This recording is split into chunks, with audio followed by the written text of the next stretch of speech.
प्रकार से माननीय निर्मला सीतारमण जी ने लगातार 9वीं बार अपना बजट रखा है, ये भारत सरकार की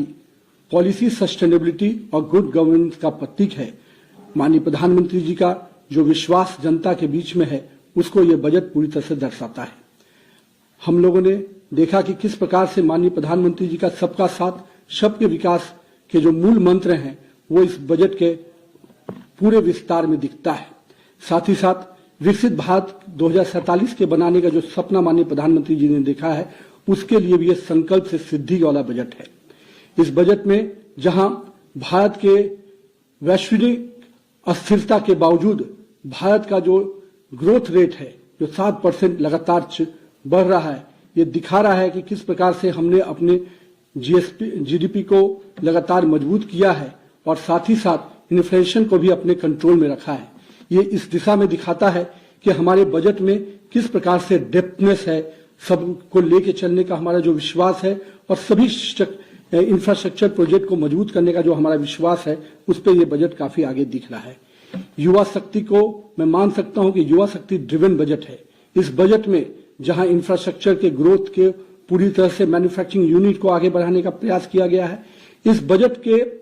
में नए रोजगार के सृजन के अवसर को उत्पन्न किया गया है। मैं मानता हूं कि जिस प्रकार से सेमीकंडक्टर, इलेक्ट्रॉनिक्स, स्पोर्ट्स, बायोफार्मा, ऐसे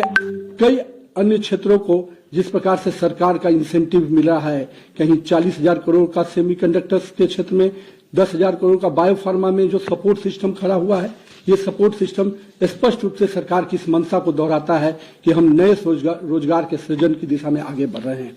साथ ही साथ इस बजट ने महात्मा गांधी के ग्राम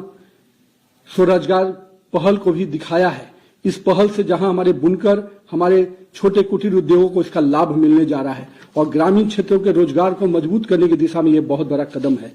साथ ही साथ टूरिज्म और कल्चरल सेंटर को भी विकसित करने का जो सपना माननीय प्रधानमंत्री जी देख रहे हैं, लगातार उस दिशा में सरकार का ये बजट उस पहल को दिखा रहा है। साथ ही साथ हम कह सकते हैं कि 20 नए वाटरवेज के निर्माण का जो पहल है, वो कहीं न कहीं हमारे नए ट्रांसपोर्ट के दिशा को खोलता हुआ बजट दिख रहा है। जहां अब तक हम लोग एयरवेज, रोडवेज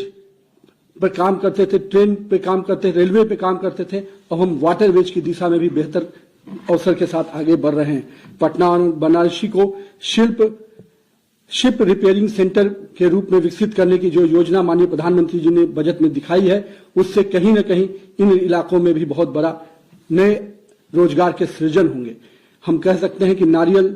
के उद्योग को और जिस प्रकार से मछली पालन को बहुत बड़ी प्राथमिकता देना इस सरकार की स्पष्ट मंशा को दिखाता है कि हम हर वर्ग को, हर क्षेत्र को लेकर आगे बढ़ने की दिशा में आगे बढ़ रहे हैं। मैं माननीय प्रधानमंत्री जी को और निर्मला सीतारमण जी को इस चीज के लिए भी बधाई देता हूं कि जहां आपने ट्रांसपोर्ट सेक्टर्स को पूरे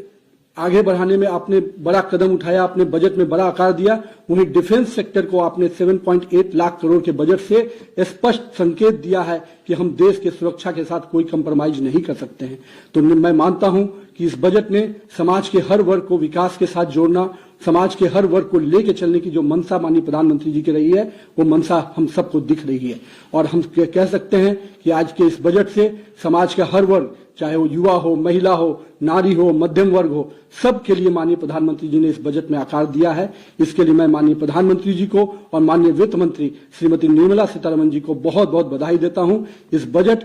विकसित भारत के 2047 के सपनों को पूरा करने वाला बजट है।